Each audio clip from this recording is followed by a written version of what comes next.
सादर होत असलेल्या द प्लॅन या नाट्यप्रयोगात तुमचे स्वागत. मी आता दामोदर हरी चापेकरांची भूमिका साकारणार आहे. यांच्या धाकट्यानं बाळकृष्ण चापेकरांची भूमिका सादर करतो. मी अण्णा आणि बापू यांचा सगळ्यात धाकटा चापेकर वासुदेव. मी यांचा मित्र सहकारी महादेव रानडे. माझा जन्म 15 जून 1869 चा. मी 1873 ला जन्मलो. मी 1879. माझे जन्मस्थान इतिहासाला ज्ञात नाही. तर पुण्यातील प्लेग निर्मूलन अधिकारी रॅट याचा वध करायचा आम्ही ठरवलं आणि त्याची योजना करण्यासाठी पुण्यातील चतुष्कोणीच्या पायथ्याशी असलेल्या रानात आम्ही जमलो. मी आणि महादेव गव्हर्नमेंट हाऊस पासून म्हणजे आत्ताच्या सावित्रीबाई फुले पुणे युनिव्हर्सिटीच्या मेन बिल्डिंग पासून येथून पळत येण्यास निघालो.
भेटले होते.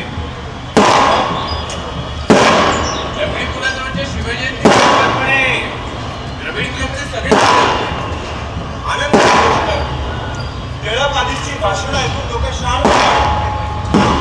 अरे फार आवडला. तुम्हाला आवडलं का?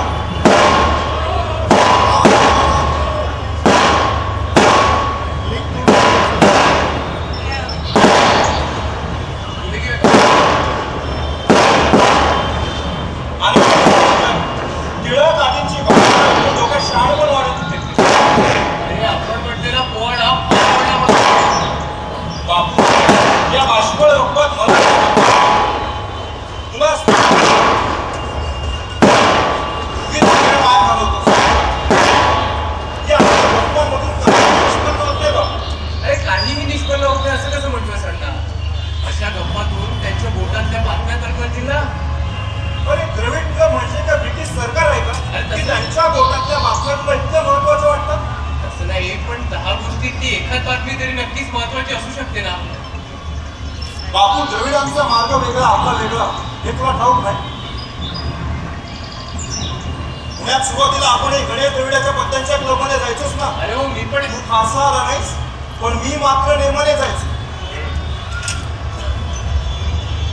द्रविडाचं इमेज उत्तम, लेखनही करायचं, परंतु बुद्धी मात्र तिरकी चालायची. त्या द्रविड बंधू मूर्खाचे आळशी दिवस दिवस सदाशिव पेठेतल्या घराच्या माडीवर पत्त्यांचे डाव टाकून गप्पा जोडत बसायचे. अरे पण अण्णा मला इतकाला आला. मी हळूहळू जाणं बंद केलं आणि आपली संघटना बांधायला सुरुवात केली. कालांतराने गणेश द्रविडाने ऑफिसात गैरव्यवहार केले, पैशांचे अपहरण केले, खोटी कागदपत्रे केली आणि गेला तुरुंगात. म्हणून म्हणतोय त्यांचे मार्ग वेगळे, आपले वेगळे. अरे अण्णा, मग तीच तर बातमी सांगायची आहे. हा द्रविड क्लबातला पाळंगे सांगत होता की लवकर सुटका करावी किंवा पुण्यात येरवडा तुरुंगात हलवावे असा अर्ज केला होता द्रविडानं. त्याची आज का उद्या सुनावणी होणार आहे.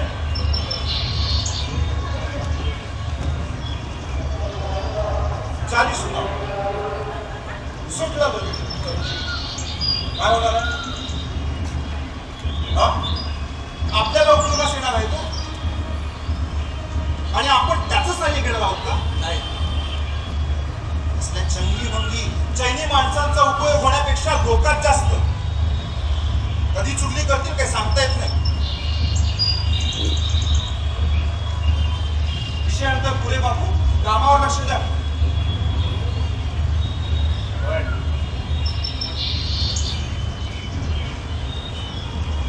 तलवारीची धार कशी आहे? तलवारीचं पातं बोथट झालंय. आणि तो गेल्या आठवड्यातल्या सरावामुळे सर्वच तलवारींची टोकं बोथट झाली आता. उद्यापर्यंत सर्व तलवारींची पाठी धारदार करा आणि डोकंही.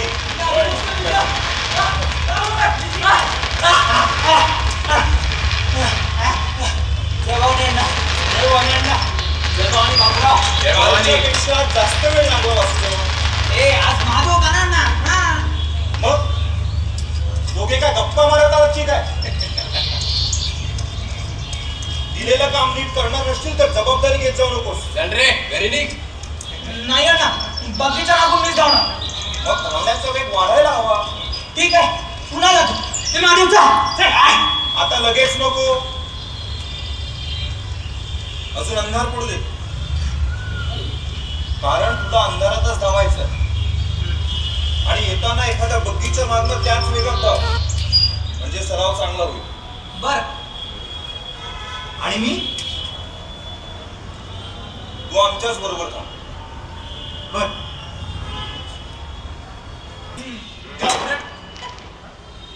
आणि त्यामुळं आमचा पहिला डाव बसला. आणि याच धमक्यांमुळे रॅडचा बाहेर पडत असा झाला.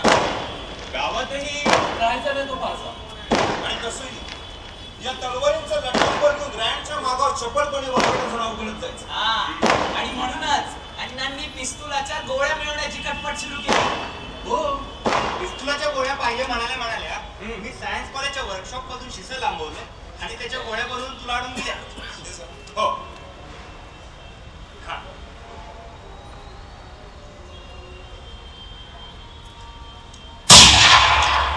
वा मी वासुदेवा, वासू वासुदेवा, जा. नेम बरोबर बसलाय का बघून ये. मला नेहमी नेम कसा बसला हेच बघायला सांगतो सर. पिस्तूल कधीच देत नाहीस तू. ते काय नाही, आज मी चालवणार आहे पिस्तूल. ए बापू, चल पिस्तूल दे. वासुदेवा, जा.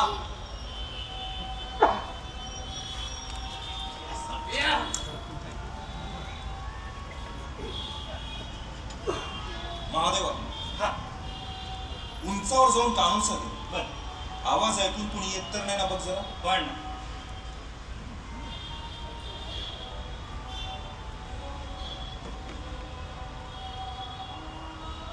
अण्णा, अण्णा, हे बघा. वा, छान.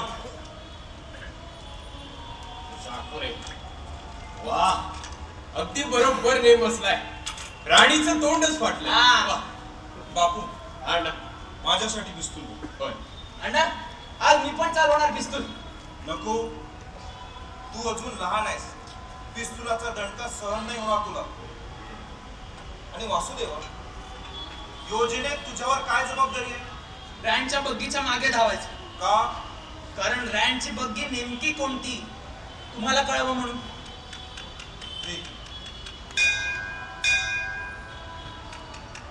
आता हळूहळू उजेड कमी व्हायला लागलाय.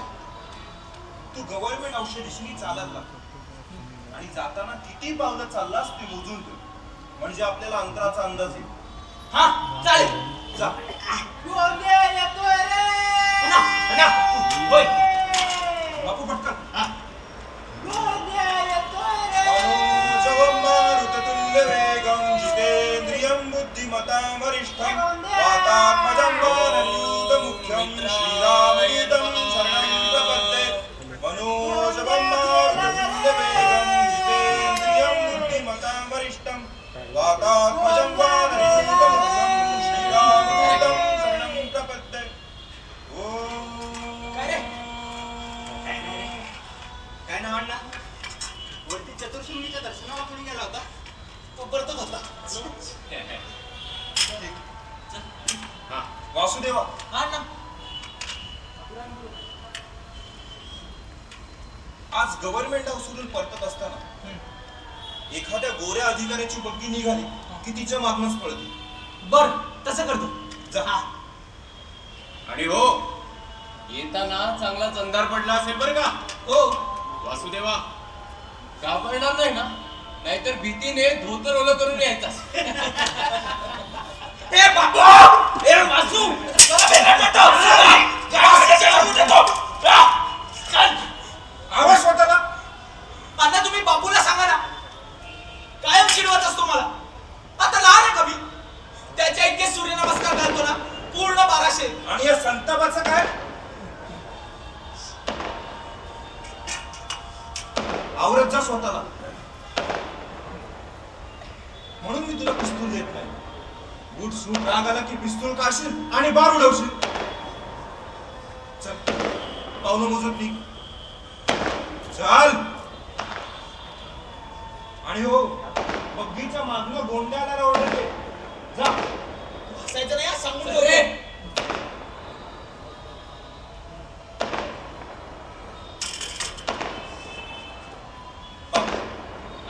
मी त्याला असं चिडवत जाऊन लहान येतोस.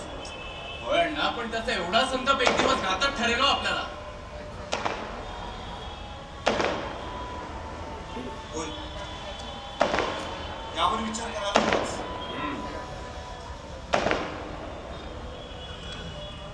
महादेवा, कळलं?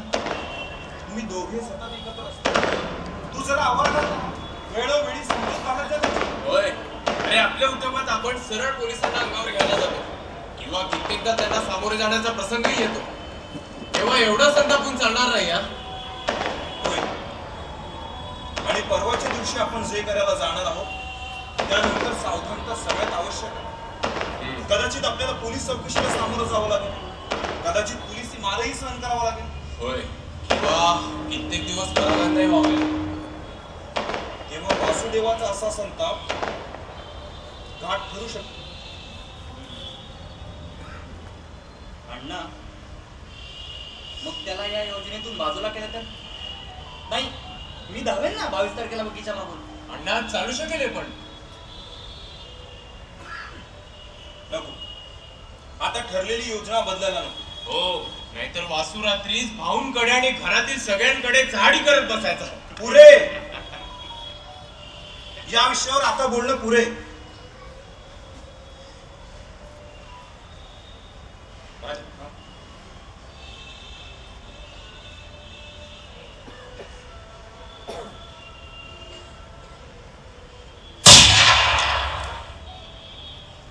महादेवा, हो.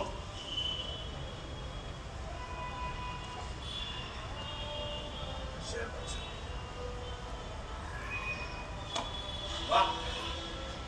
अण्णा, हे बघा. दाखव. हे धर. या रँडच्या मस्तकाच्या चिन्ह केल्या दंडाने. वा. अण्णा, मी पण आज नेम धरतो. नको, आज नको. आता आपल्याला दारू, शिस, केपर जरा जपून वापरलं पाहिजे. अण्णा, उद्याचा फक्त एक दिवस मध्ये उरलाय. उद्याही निदान 2-2 बार तरी काढायला लागतं. मग उद्या तरी मी एकदा नेम सांगतो. अण्णा, 8 दिवस झाले पिस्तूल धरलं नाहीये. चालेल, मग उद्या चौघांनी एक एक बार काढूयात आणि उद्या परीक्षा घेऊयात की कोणाचा नेम अचूक लागतोय काय. चालेल. हा? नाही, बापू, उद्याचे 4ही बार आपण दोघांनीच काढायचे. 2 तू आणि 2 मी. आताही एक एक जा. दोन्ही पिस्तूल. होय ना. का? तुम्ही दोघंच का? अरे आमचा नेम चांगला आहे आणि आम्ही काढलेला बार कधी वाया जात नाही हं. अण्णा, बापू बघा.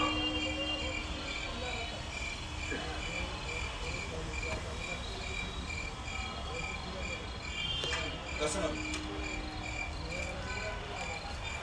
महादेवा, आपण एक वध करणार आहोत. माणूस मारणे इतकं सोपं नसतं. त्यासाठी गंभीर मानसिक तयारी लागते.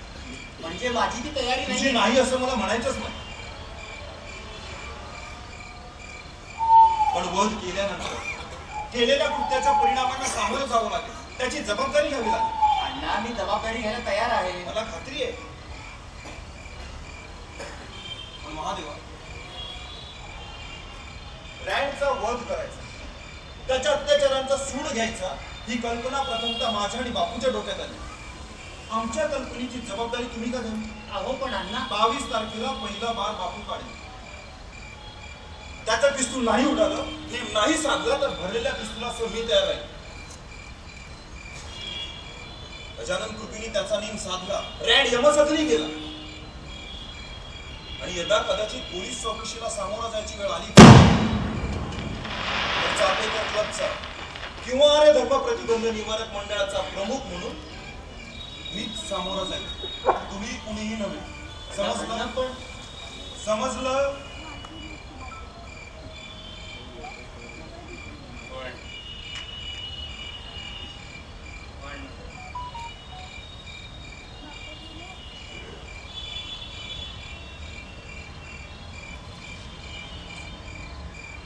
बरं अण्णा, उद्याचं फक्त एक दिवस मध्ये होत आहे. उद्या काय काय कामं करायची आहे? उद्याचा दिवस महत्वाचा आणि उद्याची कामही महत्वाची. महादेवा, हा तू उद्या दिवसभर रॅडच्या मागावर असशील. पण अण्णा, खरं तर आज रविवार होता. त्याच्या क्लब ऑफ वेस्टर्न इंडिया मधल्या घरावर लक्ष ठेवलं असतं तर आता संध्याकाळी तो सफेद देवळात प्रार्थना करत असता आणि परतताना अंधारही असता तर आधी उडवता आलं असतं त्याला. हो नाही, चर्चात प्रार्थनेला जाताना नेहमी कुणी ना कुणी पाहुणा त्याच्या बरोबर असतो. चर्चात नाही.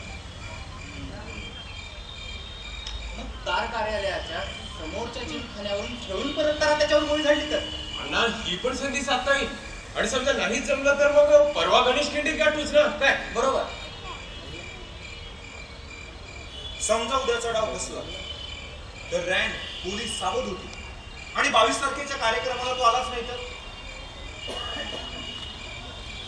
आणि दुसरी गोष्ट, कॅम्पातील चर्च आणि जिमखान्यात त्याच्या मागावर असताना त्याच्या शिपायांनी आपल्याला पाहिलंय, अटकलंय. आठवतंय ना? होय तर. अरे मे आणि जुनातले 4 रविवार पाठीला तलवार बांधून आणि लोखंडी नळी घेऊन चर्चच्या कंपाऊंडवर त्या रँडच्या मागावर बसलो होतो. तेव्हा तो कॉन्स्टेबल जॉन स्टेन्सन. तो तुझ्याजवळ आलेला आणि तुला विचारले होते की हातात काय म्हणून. हातात धरायची काठी असं सांगून तिथून निघालो.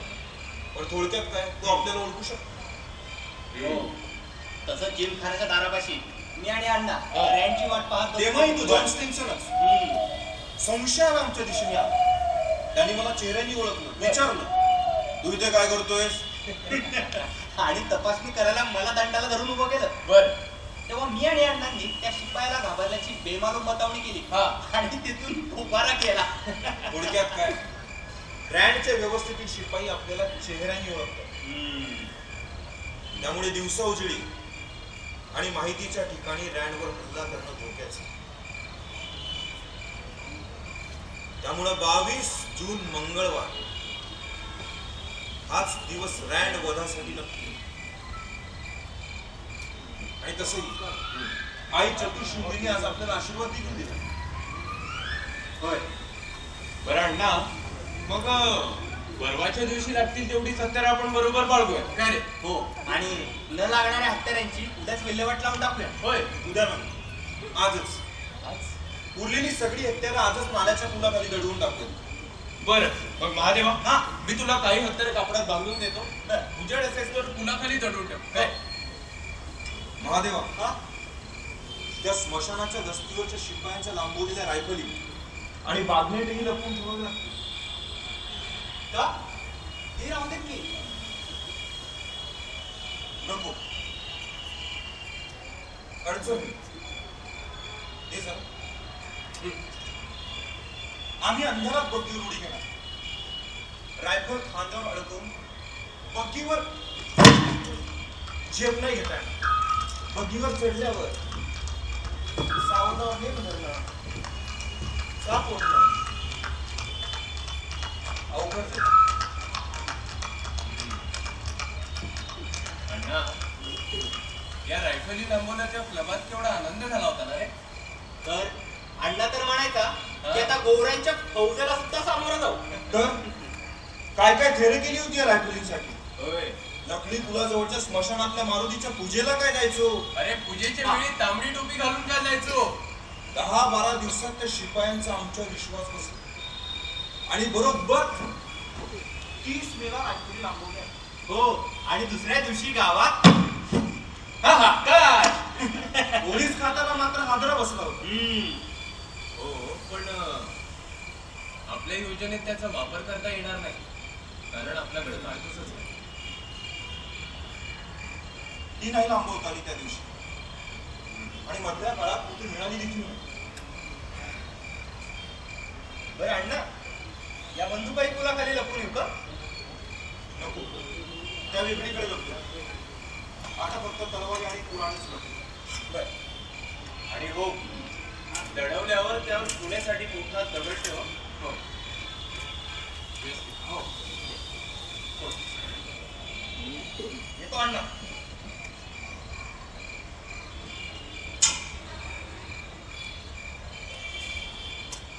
अण्णा धरते आता लगेच नको, अजून अन्नार पडू दे. आणि वासुदेवाचा कडुलीचा शब्द ऐकू होते. बर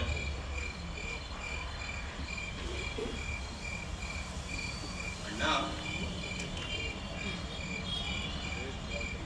आज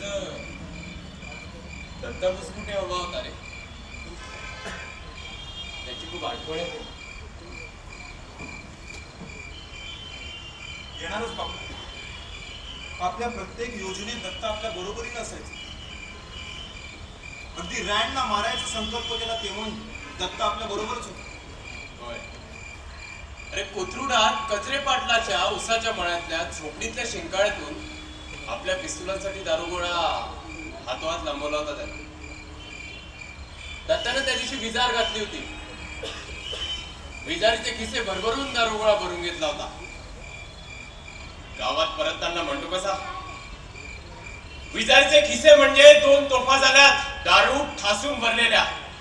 असा तर तो फरास खाण्यात समोर उभा राहतो आणि टाकतो गाडी खिशात. माझ्या सकट त्या रॅडलाही उडवतो.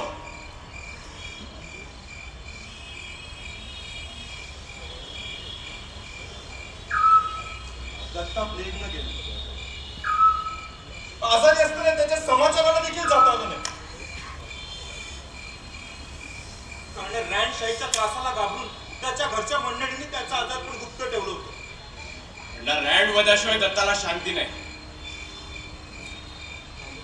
ज्या दिवशी दत्ता गेल्याचं कळेल त्याच दिवशी चतुर्शृंगीच्या पायथ्याशी दत्ताला वचन दिले,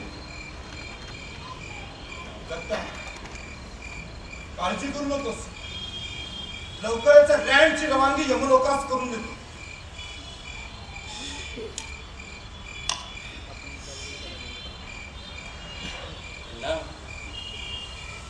एक आग्रह होता.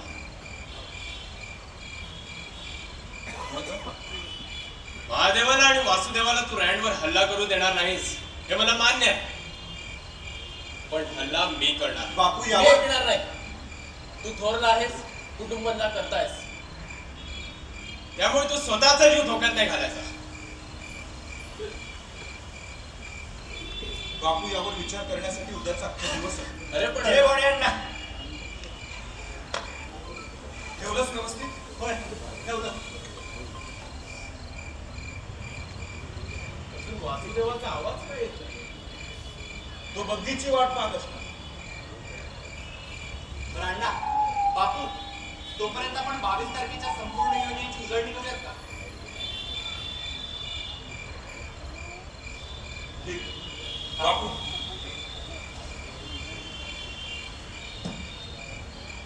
22 तारखेला दुपारीच वासुदेव घरातून निघाला.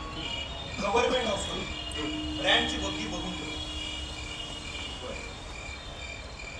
22 तारखेला सकाळी पोलिसांचं लक्ष विचलित व्हावं यासाठी आपल्याला वेगळाच उद्योग करायचा. कोणता? जुन्या खेटरांच्या तळेला राणीचं चित्र चिकटवून कोतवाल चावडी शेजारी बावडीच्या हौदाच्या कठाड्याला लटकवून टाकायचं. भल्या पहाटे जुने केटराचे तोड हा. आणि राणीचे चित्र उद्याच कळवून ठेवतो. तिच्या तोंडाला काळा फासून ठेव. एवढंच नव्हे, हा. बापू तू राणीवर चिखलफेक करणाऱ्या भाषेतील पत्रक पुण्यातील युरोपियन अधिकाऱ्यांच्या घरात फेकायची. चालेल. मुंबई इलाक्यात तापाची प्लेगची साथ, कलकत्त्याकडे धरणी कंप आणि सबंध हिंदुस्थानात भयंकर दुष्काळ अशा 3 प्रकारच्या भयंकर अरिष्टात ही रयत पिसलेली असताना दुष्काळात 13वा या म्हणीप्रमाणे स्वतःचा 60वा वाढदिवस साजरा करून घेणाऱ्या आमच्या राणीला अपत्यवत असणाऱ्या आपल्या प्रजेचा फराळ करणारी खवीस म्हटलं पाहिजे अशा शब्दात पत्रक लिहितो इंग्रजीत. वा उत्तम. या सर. आता बघ,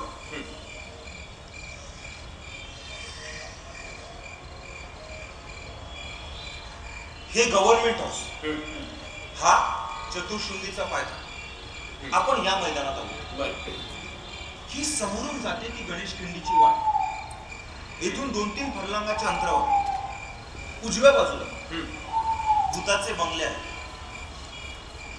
इथे एक पिवळा बंगला आहे. पिवळ्या बंगल्या शेजारून एक कालवा जातो. फर्गसन कॉलेजात कालव्यात उतरलं की आपण थेट पिवळ्या बंगल्यापाशी पोहोचतो. दिवसा देखील हा रस्ता निर्मनुष्य असतो. आपण साधारण 3 सांजेला पिवळ्या बंगल्यापाशी पोहोचायचं. एकत्र की वेगवेगळा? मी आणि बापू एकत्र इथल्या वडाच्या झाडांमध्ये लपून बसू. तू आणि आपटे आमच्यापासून हाकेच्या अंतरावरच थांब. बर. पण अण्णा आज आपल्याला नाही रे. नका येईना. उद्या आपण परवाच्या योजनेप्रमाणे त्या वेळी त्या हालचाली करून पाहू. तेव्हा आपटे आपल्या बरोबर असेल. सांग त्याला. हो. म्हणजे पहाटे उठून मी बाहुली होतापाशी जाऊ. होय. आणि दुपारी थोडी विश्रांती घेतल्यानंतर आपण दोघी फर्गसन जवळच्या कालव्यात उतरून पिवळ्या बंगल्यापाशी पोहोचायचं आणि रात होईस्तोवर दबा धरून बसायचं. बर. हो. आणि आम्ही थोडं पुढे जाऊन या भूताच्या बंगल्याच्या आसपास थांबू. आमच्या नजरेच्या टप्प्यात थांबू. पण अण्णा, आमच्याजवळ शस्त्र नको?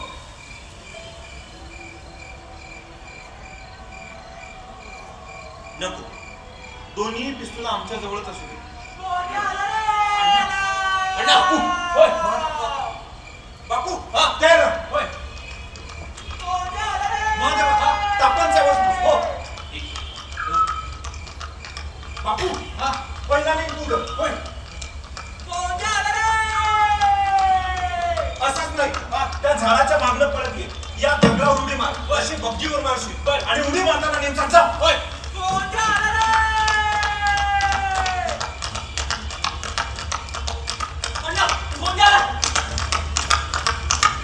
बापू होय.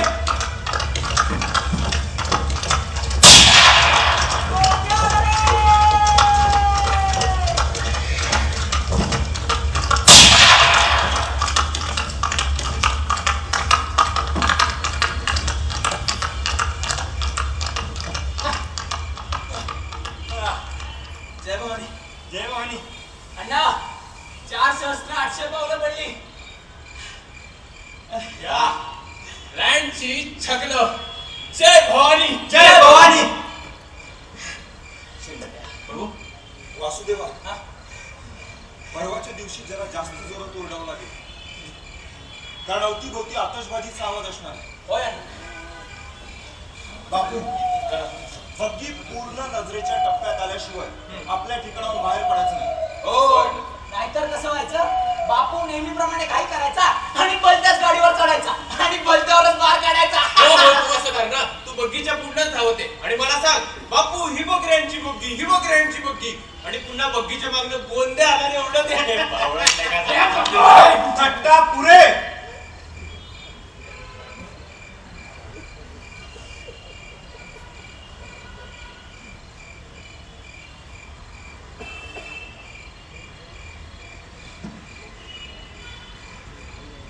बापू परवाच्या दिवशी आपण वेगवेगळे फरासखान्याच्या आसपास जाऊन 2-3 प्रकारच्या बग्ग्यांची रचना बघून ठेवायची.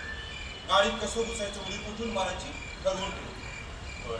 अण्णा एक प्रश्न होता. तुम्ही कुठे लपले असणार मला कसं कळेल?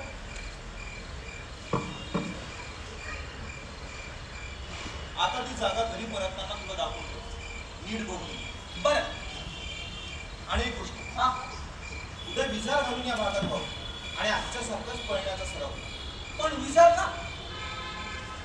विजार घालून सगळा सुचलास आणि फेटा बांधलास तर बंदर वाटशील.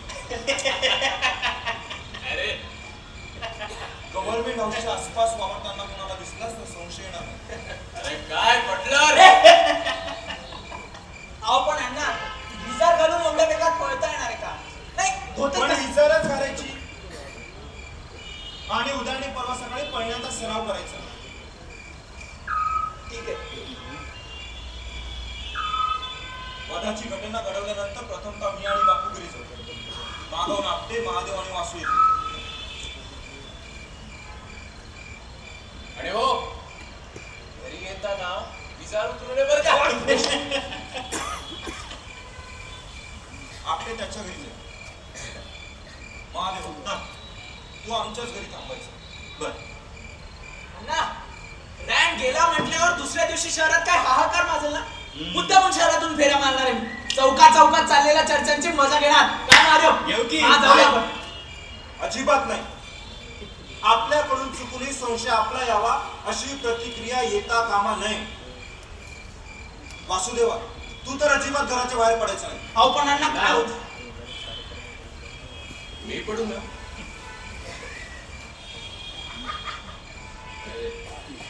नेहमीच्या दिनक्रमाप्रमाणे वर्तणूक असावी. संध्याकाळी तू आणि महादेव गणेश खिंडीत चक्कर मार.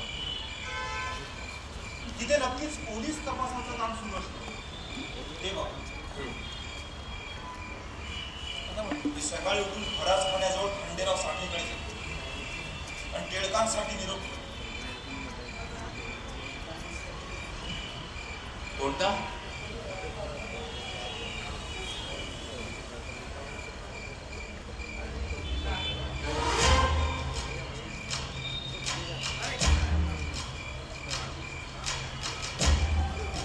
गणेश खिंडीतील गणपती पावला. अण्णा शिबिराच्या विषयी उत्सव कार्यक्रम संपल्यावर देवमानन आपल्याला म्हणाले होते, ज्यांनी भाषणं केली त्यांना तुम्ही षंड म्हणाला, पण श्लोक म्हणणार जर का पौरुषत्व असतं तर एवढा रँड जिवंत राहिला नसता. त्यांच्या या वक्तव्याचं उत्तर खंडेरावाला द्यायला सांगणार. तदनंतर लघुलग चातुर्मास सुरू. आम्ही मुंबईत चातुर्मास तिथेच काढले. गरज पडल्यास 1-2 दिवसांसाठी पुण्यास चक्कर मारू.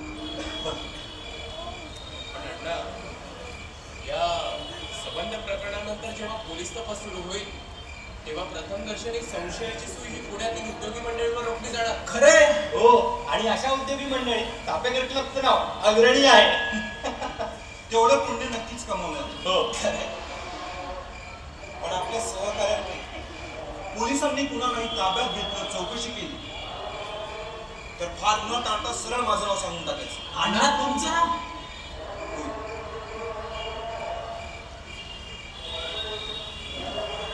सर्व जबाबदारी मी घेईन.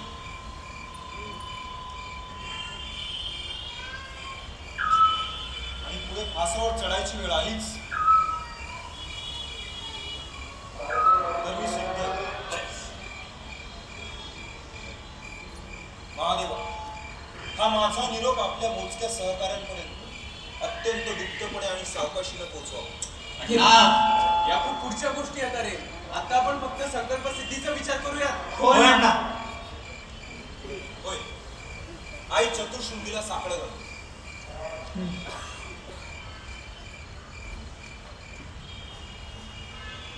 आई अंबे जगदंबे जातो सत्कर्मी जय दे. आई अंबे जगदंबे जातो सत्कर्मी जय दे. त्रिपुरवनाचा आई भवानी आम्हाला वर दे. त्रिपुरवनाचा आई भवानी आम्हाला वर दे. आम्हा नाही तुझ वाचूनी जगी कुणी आसरा. पुण्यपत्तनी धर्म बुडविला रेंडाने सारा. त्या माराया अविचाराया हाती आमच्या धैर्य शौर्य मज दे ग अंबाबाई धैर्य शौर्य मज दे. त्रिपुदमनाचा आई भवानी आम्हाला वर दे. त्रिपुदमनाचा आई भवानी आम्हाला वर दे. आणि 22 जून 1897 ला आमची योजना यशस्वी झाली. त्या दिवशी रात्री माझ्याकडून थोडी गल्लतच झाली. मी चुकून आयस्टनच्या बग्गीवर झेप घेतली आणि त्याला यमसदने धाडले. बापूची झालेली चूक मी सुधारली. मागून येणाऱ्या रॅडच्या बग्गीवर मी झेपावलं आणि त्याचं वध केलं. मी तिथून गणेश द्रविडाला मारला. मी रामचंद्र द्रविडाला. आई अंबे जगदंबे जातो सत्कर्मी जय दे. आई अंबे जगदंबे जातो सत्कर्मी जय दे. रिपुदमनाचा आई भवानी आम्हाला वर दे. रिपुदमनाचा आई भवानी आम्हाला वर दे.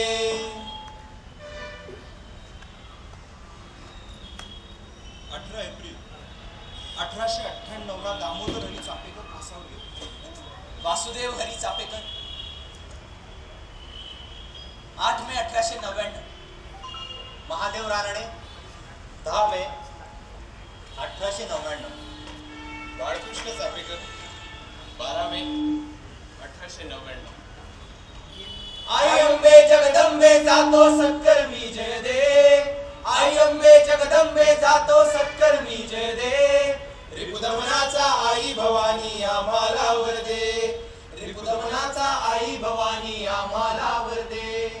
रिपुदमनाचा आई भवानी आम्हाला वर दे. रिपुदमनाचा आई भवानी आम्हाला वर दे. नमस्कार, मी अनंत काने. आज आम्ही विनायकाच्या घरी जाऊ. 18 एप्रिल 1898 ला दामोदर हरी चापेकरांना फाशी देण्यात आली.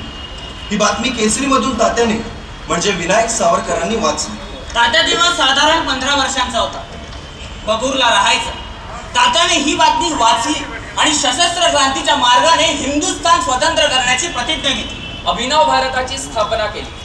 तात्यांनी परदेशात जाऊन तिकडच्या क्रांतिकारकांशी संपर्क साधला. शस्त्रास्त्रे मिळवली. बॉम्ब बनवण्याचे तंत्र आत्मसात केले आणि इकडे भारतात बॉम्ब मॅन्युअल्स पिस्तूल पाठवायला सुरुवात केली. तर या पारतंत्र्यामध्ये आमची पिढी चापेकर बंधूंच्या बलिदानाचा इतिहास वाचत ऐकत मोठी झाली. आणि तात्यांच्या आणि बाबांच्या म्हणजे सावरकर बंधूंच्या मार्गदर्शनात जहाल क्रांतीकडे वळली.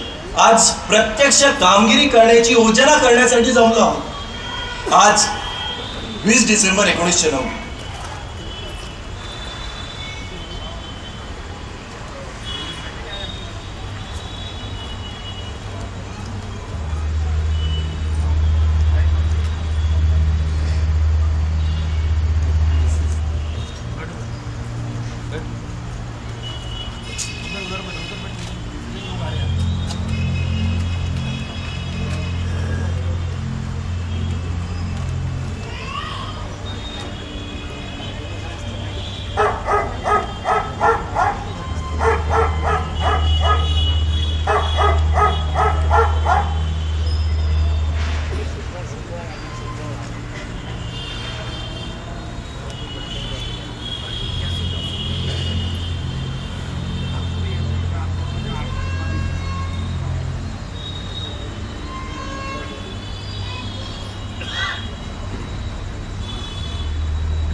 हे काय दादा आलोच.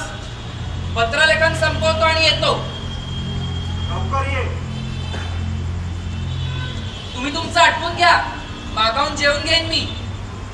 ठीक आहे.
आतल्या खोलीत बसलाय.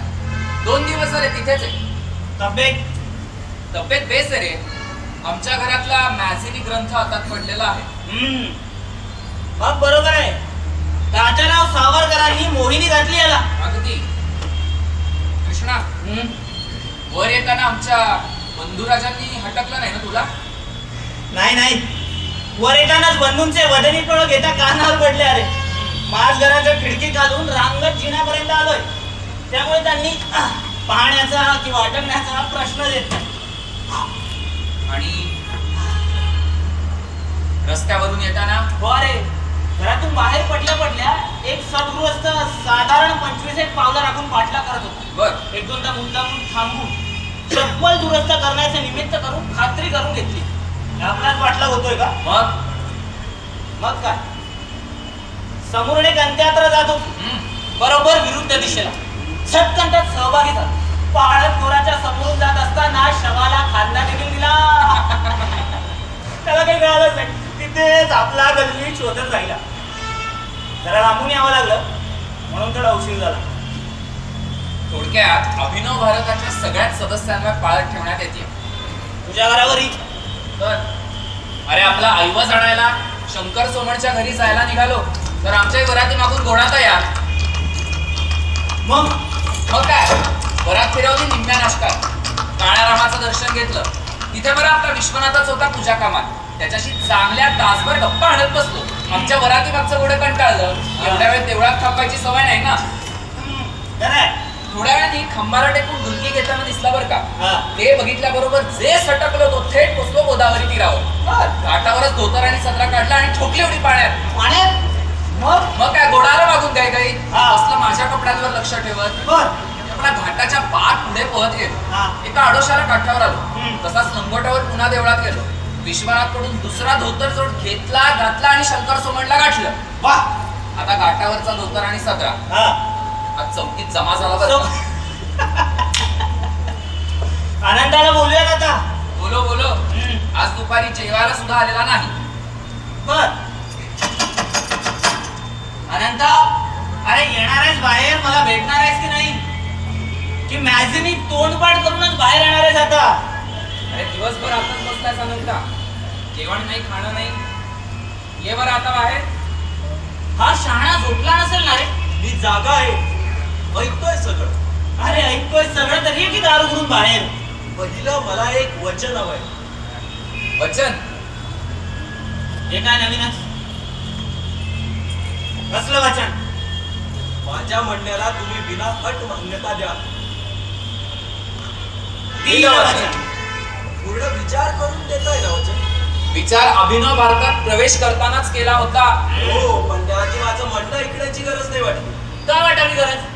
जेव्हा तुझा माझा याचा एक विचारच आहे, मग म्हणणं एकच असणार नाही का? तेव्हा अनंतराव आता बाहेर या आणि दर्शन दे आपलं. घ्या, दिलं दर्शन. कसा आहेस कृष्णा? मी ठीक आहे. माझा निरोप मिळाल्या लवकरच औरंगाबादेतून निघाला. हे बरं केलं. अरे तुझ्या निरोपाची वाटच पाहतो तुम्ही. बरं सांगतोस की काय? मी काय आहे, तुझ्याकडे बघता असं वाटतंय की औरंगाबादहून नाशकाला तात्यारावांनी लिहिलेलं मॅझिनीचं चरित्रच वाचायला आलास की काय? अरे कहाण नाही, भूत नाही, कुणाशी बोललेला नाहीयेस.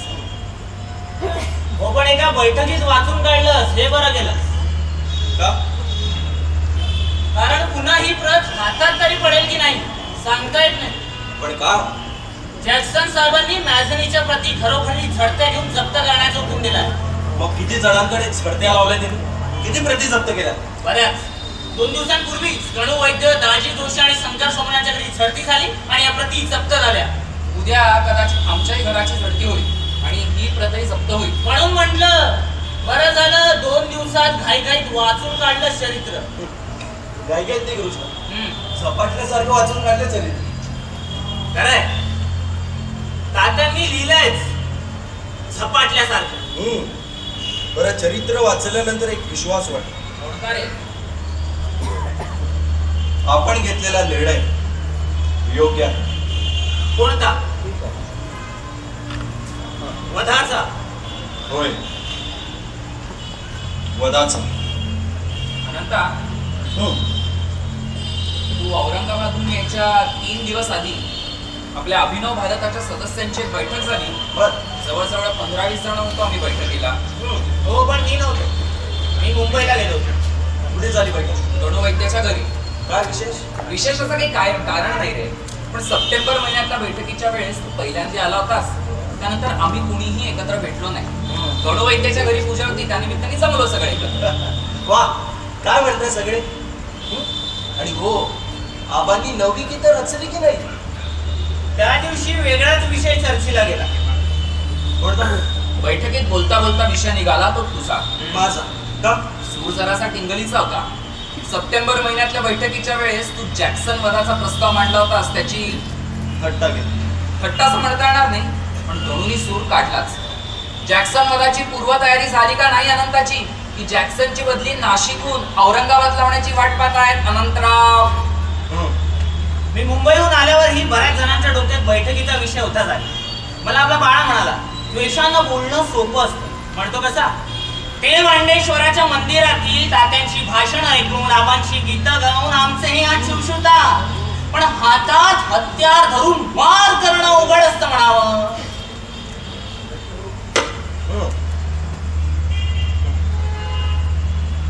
तर थोडक्यात सगळ्यांनाच असं वाटतं त्या बैठकीत मी मांडलेले जॅक्सन वधाचे विचार म्हणजे केवळ दिवासवलं होते. खरं सांगायचं तर सूर सगळ्यांचा तसाच होता, की एखाद्या घटनेने पेटून उठून प्रतिक्रिया देणं वेगळं आणि प्रत्यक्षात कृती करणं वेगळं. मुळात मी प्रतिक्रिया दिलीच नव्हती. त्या दिवशी एकूणच वातावरण तापलेलं होतं. हो, कारण बाबांना जन्मठेप सुनावली गेली होती. आणि अभिनव भारतानं या शिक्षेला चोख प्रत्युत्तर काय द्यायचं हा विषय चर्चेला होता. मी शांतपणे सगळी चर्चा ऐकत होतो. तेव्हाच गणू वैद्य आणि दाजी जोशानं येरवड्याचा तुरुंग फोडून बाबाला पळून नेण्याचा डाव मांडला. पुण्याला जाऊन त्या दोघांनी येरवडा तुरुंगाचे नकाशे सुद्धा करून आणले. या असल्या एकूणच अशक्यप्राय असलेल्या गोष्टींवर फुकाच्या चर्चा चालल्या होत्या. म्हणून मी त्या दिवशी म्हणालो की प्रतिक्रिया द्यायची तर ती एका झटक्यात दिली पाहिजे. सरळ एखाद्या गोऱ्या अधिकाऱ्याचा वध करावा जसा चाफेकरांनी रँडचा वध केला. आपल्या प्रतिक्रियेला सरकारचं धाबत आणलं पाहिजे. तेव्हा जॅक्सनचं नाव माझ्या तोंडून आपोआप बाहेर आलं. हो, कारण या जॅक्सननं पोलिसांकरवी बाबाची हातापायात बेड्या घालून धिंड काढली रे. सगळे नाशिककर जेल पासून स्टेशन पर्यंत दुतर्फी उभं राहून संतापानं बघत होते. मी बाबाच्या भोवतीच्या पोलिसांच्या कड्यावर दगड भिरकवणार होतो. पायाखालचा दगड देखील उचलला होता. कृष्णाबरोबर आम्ही दोघा तिघांनी दगड उचलले होते. तिथेच चढकवलं असतं पोलिसांना. आणि माझी आणि बाबाची नजर झाली.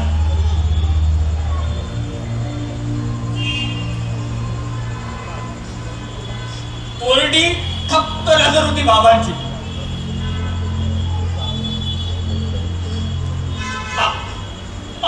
आम्ही काय करणार आहोत हे जाणलं होतं बाबांनी. हलकेच मान हलवून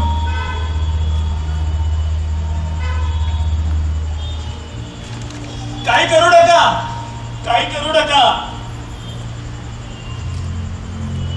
असा इशारा दिला. अनंत, अरे आमच्या हातातले दगड तसेच राहिले. अगदी योग्य इशारा केला बाबांनी. हो, अन्यथा त्याच दिवशी संघटना संपून गेली असती. पोलिसांनी तुम्हा सगळ्यांना तिथेच अटक केली असती. खरं बोलतोय सांगता. अरे तात्यांनी मॅझिनीच्या चरित्रात हेच तर सांगितलंय. क्रांतिकारकांची कृती ही अत्यंत सुनियोजित असली पाहिजे. त्याच्या कृतीचे राजकीय सामाजिक परिणाम काय होणार याचा पूर्ण विचार करून मगच कृती केली पाहिजे. नुसत्या तात्कालिक प्रतिक्रियेने साध्य काहीच होणार नाही. एखादी ठिणगी पेटावी आणि विझून जावी त्याप्रमाणे त्याचा वडवा नाही पेटू शकणार. क्रांतिकारकांची कृती ही समाजात वडवा पेटवणारी.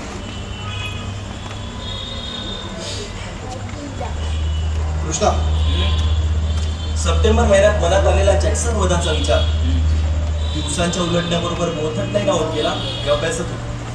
मग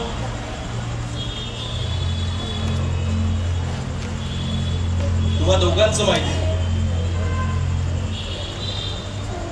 पण माझी दार तेज आहे. जॅक्सनला संपवायचंच. आणि आज मॅझिनी वाचल्यानंतर तर ठाम निर्णय झाला.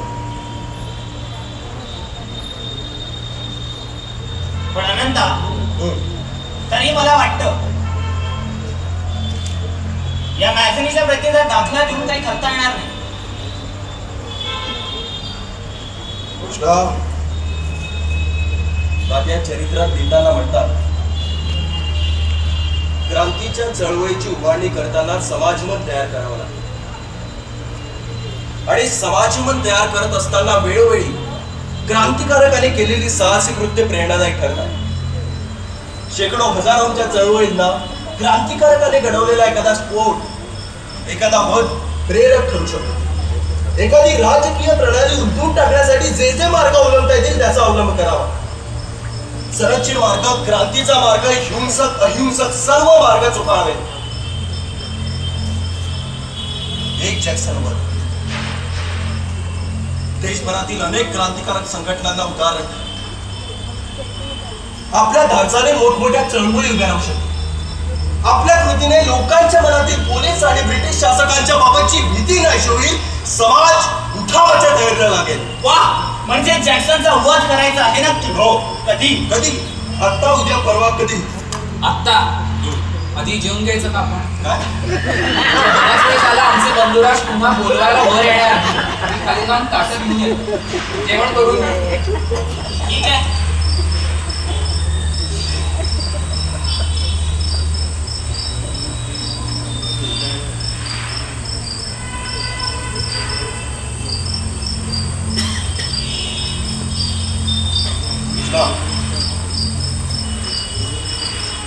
एका अर्थी अभिनव भारताच्या सदस्यांमध्ये परवा चर्चा झाली आणि जॅक्सन वधाचा विषय निघून आपल्या हातून काही घडत नाहीये या विषयावर शिक्कामोर्तब झाला. हे बरं झालं.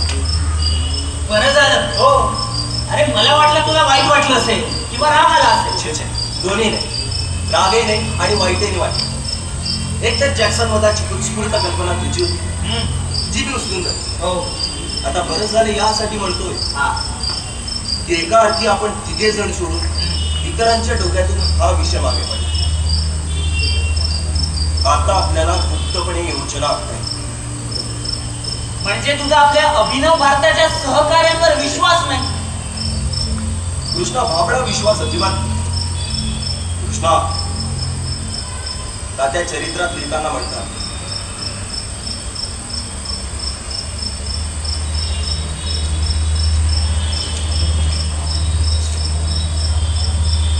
गुप्तता ही महत्वाची. क्रांतीच्या चळवळीची उभारणी करताना गुप्तता ही महत्वाची.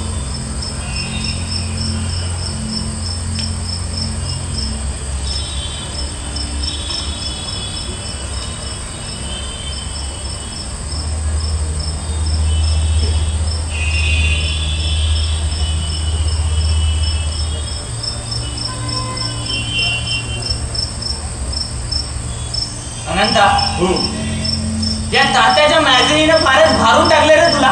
इष्टक बघत बसतो. हो का? भारून नाही, हा. पण खूप काही शिकवलं या चरित्रात. बर. आणि तात्यांची अभिनव भारतामागची कल्पना, तत्वज्ञान पूर्ण उमच आहे. तात्यांनी या चरित्रात मॅगझिनीच्या स्वातंत्र्य प्राप्तीबाबतच्या विचारांवरच फक्त लिहिलं नाही, बर, तर स्वतंत्र राष्ट्राचा कारभार लोकसहभागाद्वारे कसा केला जावा याची टिप्पणी देखील दिली. बाबाराव या ग्रंथाला क्रांतिकारकांची भगवद्गीता म्हणतात, ते अगदी खरंय. बरं, आपण स्वीकारलेल्या मार्गाबाबत काही प्रश्न पडलेच, तर प्रत्येक प्रश्नाचं उत्तर यात सापडेल. वा. चला जेवायचं का? चला.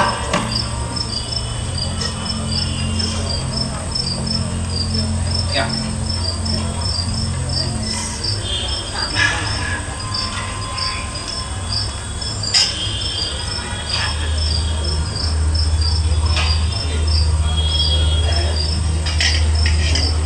काय हो कान्हेरे बुवा, तुमच्या चरित्रामध्ये वध कसा करावा हे सुद्धा लिहिलंय वाटतं. हो, पान क्रमांक 163 वर राजकीय वधाच्या बद्दल लिहिलंय. बर. आणि तात्यांनी केवळ गोष्टीसारखं हे चरित्र लिहिलं नाही, तर प्रत्येक घटनेमागचा तर्क, विचार, तत्व याचाही परामर्श घेतलाय. देशपांडे, आज रात्रभर बहुधा मॅगझिनी प्रवचन ऐकण्याचा योग आहे.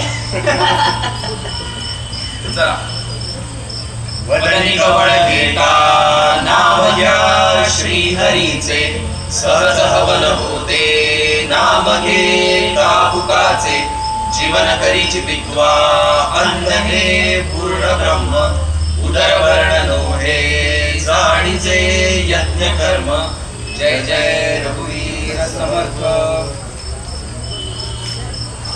करा सुरुवात.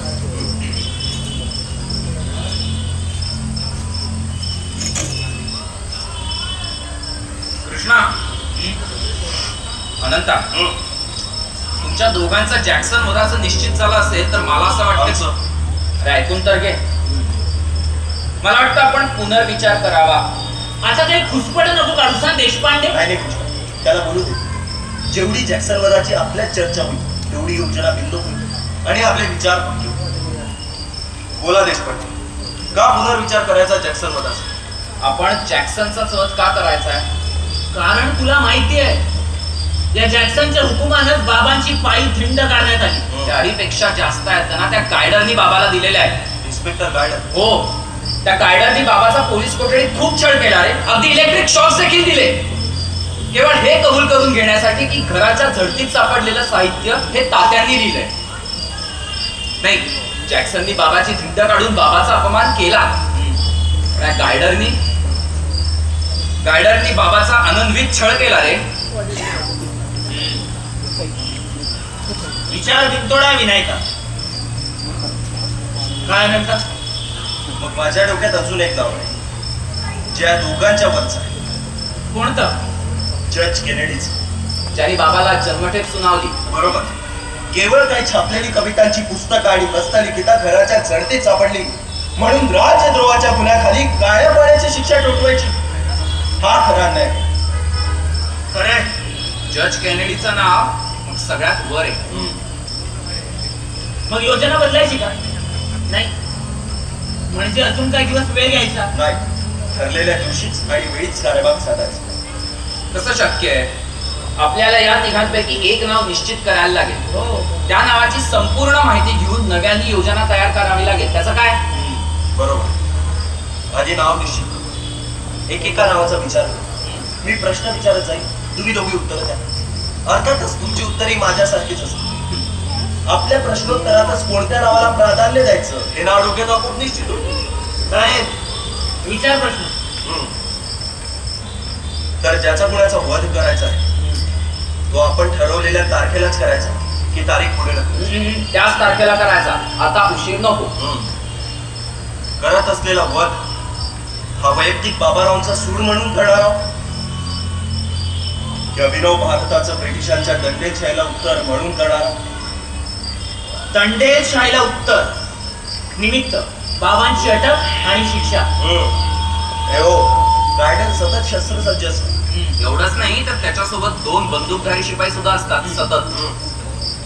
शिवाय पोलीस स्टेशन मध्ये त्याला मारणं अवघड आहे.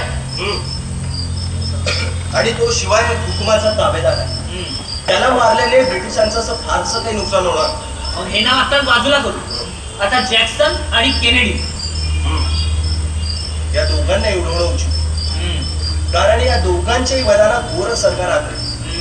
पण आपण पूर्ण तयारी जॅक्सन वधाची केली. शिवाय जॅक्सननी बाबाची मुद्दामून धिंड काढली. ती नक्कीच त्याला टाळता आली असती. तुरुंगातून मोटारीतून घेऊन जाता आलं असतं बरं का. म्हणूनच जॅक्सन जास्त धोकादायक. संपूर्ण नाशिक शहराचा प्रशासकीय प्रमुख म्हणून त्याचा प्रभाव मोठा आहे. तो जणू शहराचा सर्वेसर्वा आहे. थेट राणीचा ब्रिटिश प्रतिनिधीच. पक्का गोड बोलाय. स्वतःला गेल्या जन्मीचा हिंदू पंडित म्हणवतो. त्याची लोकप्रियता घातकच आहे. म्हणूनच आधी जॅक्सनला मारलं तर ब्रिटिशांना मोठा धक्का बसेल. सोबतच सर्व प्रशासकीय अधिकाऱ्यांचं ताबा देणार. ठीक आहे, आधी जॅक्सन मग केनेडी कधी?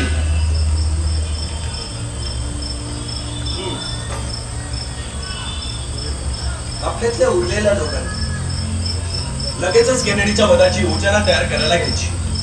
आपल्यापैकी उरलेले दोघं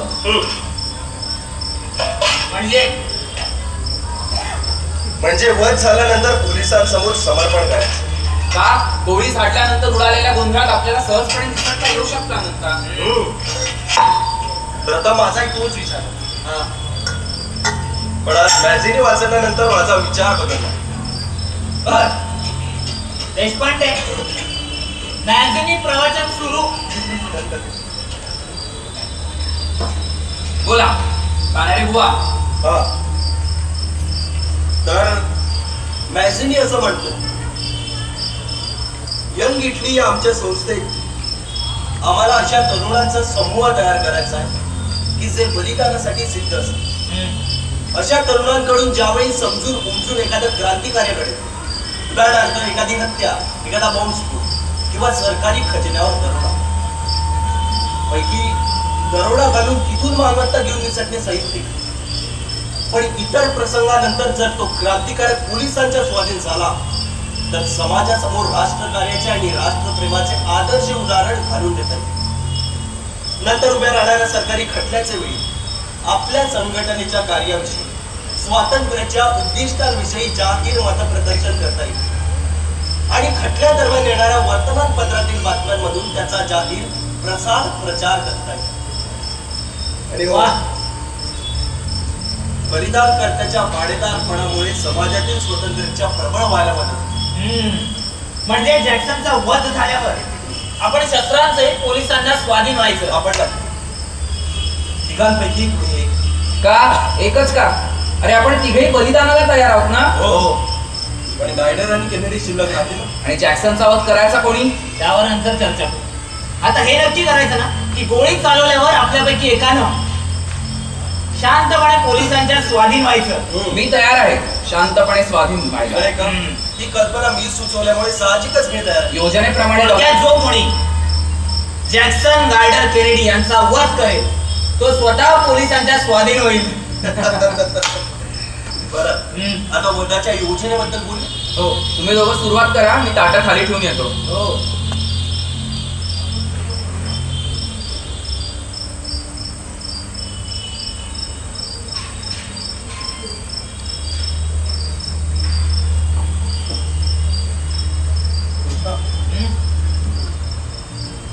मागे औरंगाबादेत भेटलो होतो हा. तेव्हा वस्तू मिळण्याबाबत प्रयत्न करणार होतास. वस्तू मिळाल्यात किती? 3. कुठून मिळाली? बरेच साहस करावे लागले. म्हणजे तात्यांनी लंडनहून चतुर्भुज आमीन बरोबर 21 पिस्तूल काडतुसं पाठवली होती 15 फेब्रुवारीला. ती घ्यायला बाबा घाई 28 फेब्रुवारीला मुंबईत विष्णू भटांच्या वाड्यात पोहोचले. तो बाबांना अटक झाली. आणि मग आमीन बरोबर पाठवलेल्या वस्तू? आम्ही 8 मार्चला भटांच्या वाड्यात पोहोचलो. बाबांनी भटांना सांगून ठेवलं होतं आमीनकडून मिळणाऱ्या वस्तू नाशकात पाठवायच्या नाहीत तर त्या पेणला पाटणकरांकडे पाठवायच्या. त्याचप्रमाणे ती 21 पिस्तूल पेणमध्ये पोहोचली. पाटणकरांनी ती सुरक्षित ठेवली. तुला हा सुगावा कधी लागला? लंडनहून वस्तू मुंबईत आल्या आहेत हे मला ठाऊक होतं. पण बाबा तुरुंगात असल्यामुळे वारंवार त्याला भेटता येत नव्हतं. मध्ये भेटलो 2-3दा. पण बाबांनी पिस्तूल नाशकात आणायला विरोध केला. शेवटी 10 सप्टेंबरला पुण्याहून दाजी जोशानं माझ्यासाठी बाबांचा निरोप आणला. कोणता? विष्णू भटाला भेटायचं हा.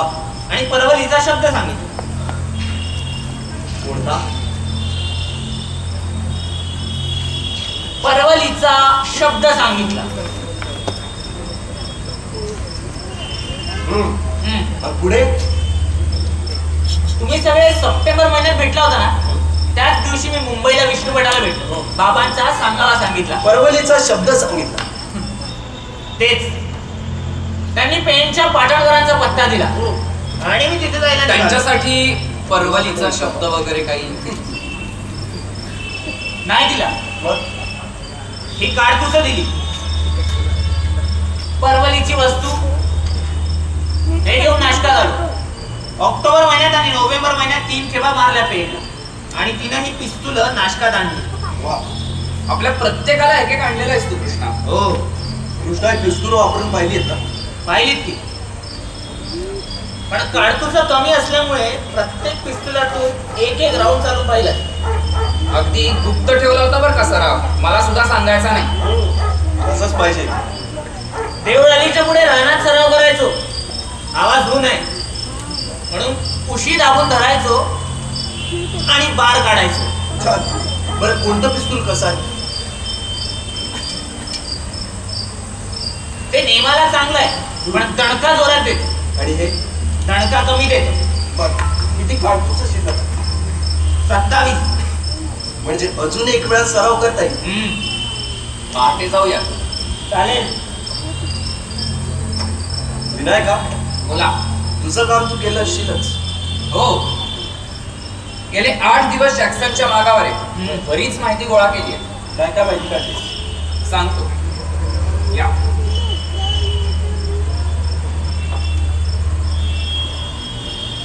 जॅक्सन सरकारी बंगल्यात त्याच्या पत्नीसोबत राहतो. बंगल्यात केवळ दोघच? हो, बंगल्यात एकूण 8 नोकर आहेत. वस्तीला खानसामा, माळी आणि कामाचे 2 नोकर. बंगल्याच्या कुंपणातच त्यांचे क्वार्टर्स आहेत का? हो, 2 खोल्यांच्या या 3 क्वार्टर्स आहेत. खानसामा आणि माळी दोघांची कुटुंब तिथेच राहतात. जॅक्सनचं दिनक्रम. हे बघ, जॅक्सन सकाळी 6 वाजता उठतो. 7 वाजता त्याची संस्कृतची शिकवणी असते. गावातल्या दाजीशास्त्री सध्या त्याचे वर्ग घेत आहेत. सध्या म्हणे उपनिषदांचा अभ्यास करतोय. शिकवणी साधारण 8:30 वाजेपर्यंत चालते. त्यानंतर जॅक्सन मड्डम सोबत ब्रेकफास्ट करतो. बाहेर जर ऊन असेल तर बागेत उन्हात खुर्च्या टाकून न्याहारी सुद्धा करतो. खानसाम्याने सांगितलं जॅक्सन साहेबाला त्यांनी केलेला ऑमलेट आणि गोडाचा शिरा खूप आवडतो म्हणे. न्याहारी झाल्यावर अन्निका आटपून साधारण 11 वाजण्याच्या सुमारास जॅक्सन कार्यालयात जायला निघतो. या दरम्यान न्यारी नंतर कार्यालयातील त्याचा मदतनीस बंगल्यावर येतो. दिवसभराच्या कामाचा आढावा घेतो. बग्गीत बसून घरापासून साधारण 15 मिनिटात जॅक्सन कार्यालयात पोहोचतो. संध्याकाळी 5 वाजेपर्यंत जॅक्सन कार्यालयातच असतो. या दरम्यान तो कुठेही बाहेर जात नाही. जेवणही कार्यालयातच करतो. घरून साधारण 12:30 वाजता एक नोकर आणि खानसामा जेवण घेऊन निघतात. 1:30च्या सुमारास जॅक्सन जेवतो आणि सगळ्यात महत्वाचं म्हणजे जेवण करताना जॅक्सन बऱ्याच वेळा एकटा असतो. जॅक्सनच्या सुरक्षेची काय व्यवस्था? जॅक्सनला 24 तास सुरक्षा पुरवण्यात आलेली आहे. बंगल्यापाशी कायम स्वरूपी चौकी. 4 शिपाई बंगल्यावर सुरक्षित आहेत. जॅक्सन जेव्हा बग्गीतून प्रवास करतो तेव्हा गाडीवानाच्या शेजारी एक शिपाई असतो आणि जॅक्सनच्या कार्यालयामध्ये 2 हत्यारबंद शिपाई कायम. शिवाय रविवारी चर्च मध्ये हमखास जातो. मट्टम सोबत. आणि हो, शहरातल्या बऱ्याच सांस्कृतिक कार्यक्रमांना निमंत्रण असतं त्याला. सगळ्याच सांस्कृतिक कार्यक्रमांना आवर्जून जातो. इथे एकटाच जातो बरं का. एकटा म्हणजे जोडीनं जात नाही. सोबत मट्टम नसते. आणि शिपाई एखादाच तो पण बेसावध. म्हणजेच जॅक्सन पासनं लांब असतो शिपाई. जॅक्सन स्वतः पिस्तूल वगैरे बाळगतो? अजिबात नाही. इतक्या खात्रीने कसं सांगतोस? जिल्हाधिकारी कचेरीतला शिपाई गुणाजी हा आपला अभिनव भारताचा सदस्य आहे. त्यानं अनेक वेळा जॅक्सनचा कोट हाताळताना त्याला बघितलेलं आहे. कोट हाताळताना कोटाचे खिसे जेव्हा गुणाजीने तपासून बघितले तर कोटाच्या खिशात पिस्तूल दडवलेलं नसतं. कोट हाताळायच्या आधी सदराचे खिसे तपासून बघितले. सदराच्या खिशात एक पिस्तूल, हत्यार काहीही दडवलेलं नसतं. वा. आता ही महत्वाची बातमी. हे बघ, संगीत शारदा, प्रमुख उपस्थिती जिल्हाधिकारी जॅक्सन, स्थळ विजयानंद थिएटर. उद्या रात्री प्रयोग आहे. आणि उद्या मुहूर्त आहे जॅक्सन वधाचा.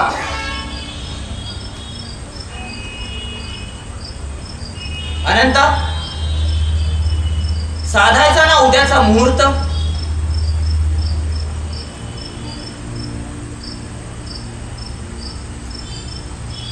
अनंता, साधायचा ना उद्याचा मुहूर्त? हो. चला, मी लागतो तयारीला. कसल्या? अरे कसल्या काय, जॅक्सनला संपवायच्या.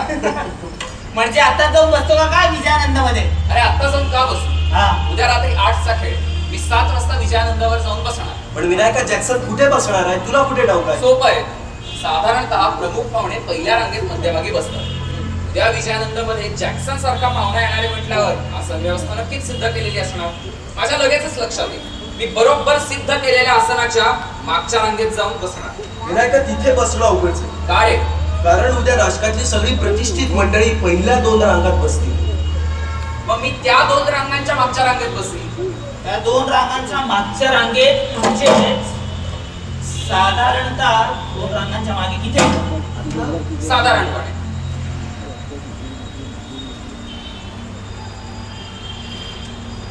विनायका, इथून जॅक्सनवर नेम धरणं अवघड जाणार. अरे बरोबर. कृष्णा, तू कसा वध करशील? माझ्या डोक्यात 2 योजना आहेत. कोणत्या? एक, उद्या दिवसभरात आपल्या सूत्रांच्या सहाय्याने मंडळ व मंडळींच्या व्यवस्थापकाकडून प्रतिष्ठितांसाठी असलेले पास मिळवायचे आणि जॅक्सनच्या मागच्या रांगेत जाऊन बसायचं. वा. आणि दुसरी योजना? विजयानंदचा सफाई कामगार माझ्या परिचयाचा आहे. उद्या त्याला भेटायला जाण्याच्या निमित्ताने नटमंडळी, वादक मंडळी विजयानंदावर पोहोचत असतानाच रंगमंचावर एका कोपऱ्यात लपून राहायचं आणि प्रयोग सुरू असताना अचानक रंगमंचाच्या मधोमध जायचं आणि जॅक्सनला समोर उडवायचं. खलास. दोन्ही योजना नामे आहेत कृष्णा.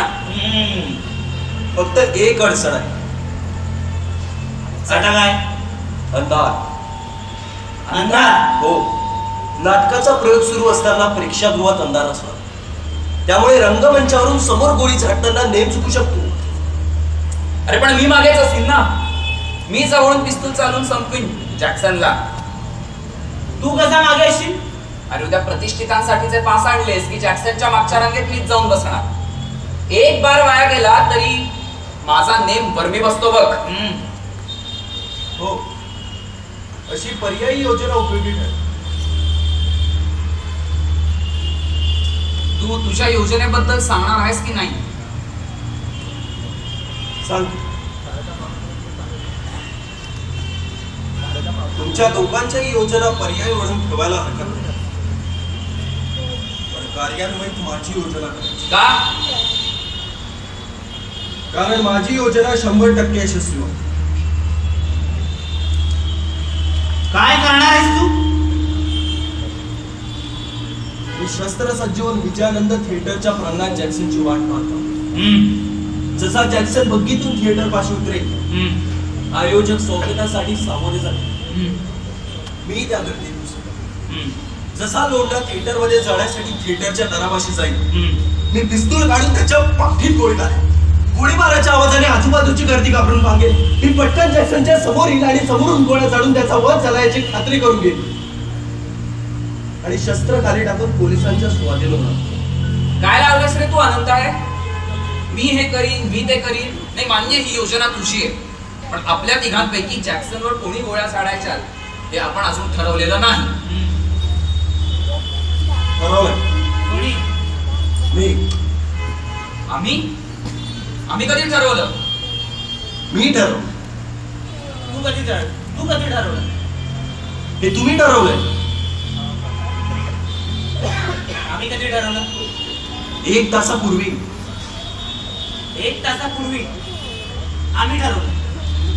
हो, आपली बैठक सुरू होण्यापूर्वी, आतल्या खोलीतून बाहेर येण्यापूर्वी मी माझ्या मंडळाला तुमच्याकडून विनाट मान्यता घेतली होती. छे आम्ही बोलण्याच्या ओघात म्हणालो असू.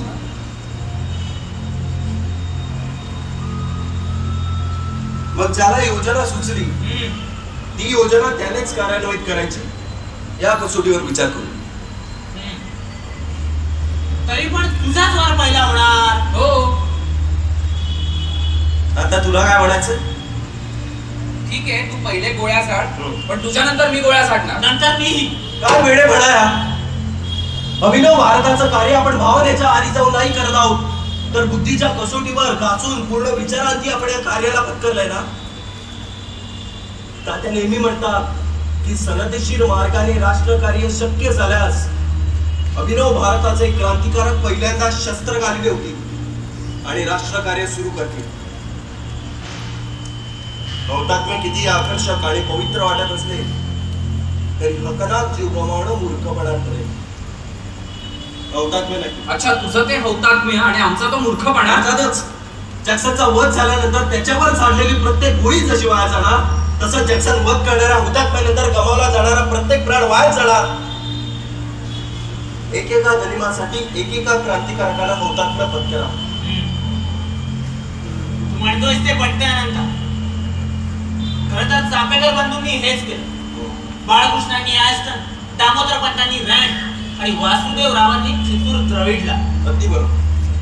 पण तरी आम्ही आमच्या योजनेप्रमाणे आपापल्या जागांवर तयारी केली. हो, हे तर करावंच लागेल. मी जॅक्सनच्या मागच्या रांगेत.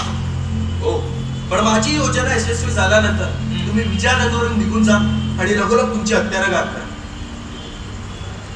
अनंत, आपण आपल्या योजनेत थोडा बदल करू. आता? काय म्हणजे प्रथमतः गोळ्या तूच झाड. हरकत नाही, पण ही पिस्तूल सततच्या वापरातली नाही. एखादी वेळा बार फुकट जाऊ शकतो. तर आम्ही दोघंही तयारीत तुझ्या आसपास राहू. हे कसं वाटतंय?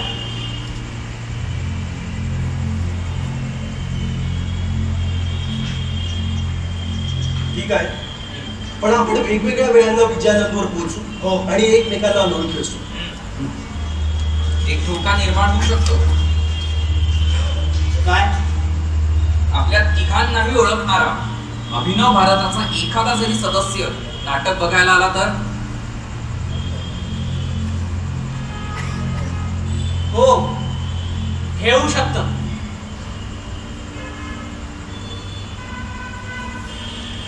तर तिघेही आपण असे उभे राहू की एकाच वेळी कोणाच्या नजरच्या डब्यात येणार नाही. चालेल, विनायका, तू सगळ्यांच्या पिस्तुलांना तेल पाणी कर. मी करतो. उद्या पहाटेच देवळाच्या रानात जाऊन एक राऊंड उडून बघूया. अनंता, तू आता तरी शांतपणे झोपणार आहेस का नाही? नाही, मी हौतात्म्याची तयारी करतो. म्हणजे काय करणार आहेस बाबा? सहनशक्ती आजमावून बघ. आणि उद्या जबाबात आणि न्यायालयात काय बोलायचं याची उजळणी करायला. अरे पण हात भासला गेलास तर पिस्तूल कसं धरणार? पण तू काळजी करू नको, मी मागे तयारच असेल. विनायका, तू काळजी करतो. डावा ज्योतीवर धरला. मी पिस्तूल उजव्या हातात.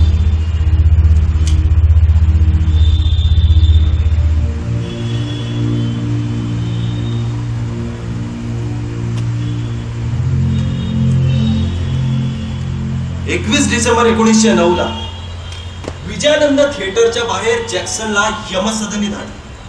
अनंत आणि जॅक्सनवर थेट समोरूनच गोळ्या झाडल्या. मला आणि विनायकाला कोटाच्या खिशातून पिस्तूल काढावीच लागली नाही. मी आणि विनायक दोघंही निराश झालो. हो, पण तेवढ्या पुरतेच. दुसऱ्या दिवसापासून इन्स्पेक्टर गायडर आणि जज केनेडी यांच्या वधाच्या तयारीला सुद्धा लागलो. पण आमच्यातल्याच एका फितुराने गणू वैद्याने चुगली केली. मला आणि विनायकालाही अटक झाली. 19 एप्रिल 1910 ठाण्याच्या तुरुंगात आम्हाला तिघांनाही फाशी दिली. चापेकर बंधूंच्या वाटेवर आम्ही तिघे निघालो. चापेकर बंधू आणि अनंता यांच्या पदरी यश आलं. माझ्या आणि कृष्णाच्या पदरी मात्र अपयश. धन्यवाद.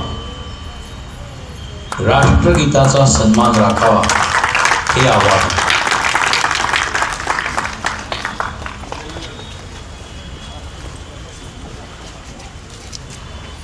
जनगण मन अधिनायक जय हे भारत भाग्य विधाता. पंजाब सिंध गुजरात मराठा द्राविड उत्कल गंगा. विंध्य हिमाचल यमुना गंगा उच्चल जलधि तरंगा. तव शुभ नामे जागे, तव शुभ आशीष मांगे. गाहे तव जय गाथा, जन गण मंगलदायक जय हे भारत भाग्य विधाता, जय हे जय हे जय हे जय जय जय जय हे।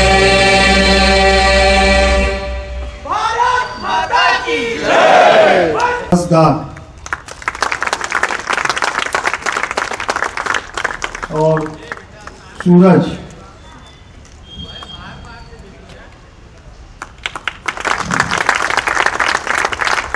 द प्लान, इस नाटक का रंगमंच अभी आपने देखा। यह प्रस्तुति माननीय महापौर दयाशंकर जी तिवारी एवं दक्षिण मध्य सांस्कृतिक केंद्र की ओर से आपके समक्ष इस रंगमंच पर प्रस्तुत की गई। आने वाले समय पे यहाँ पर सांस्कृतिक अघाड़ी जो भारतीय जनता पार्टी की है उनके द्वारा गीत रामायण की प्रस्तुति का भी प्रयोग यहाँ होने वाला है।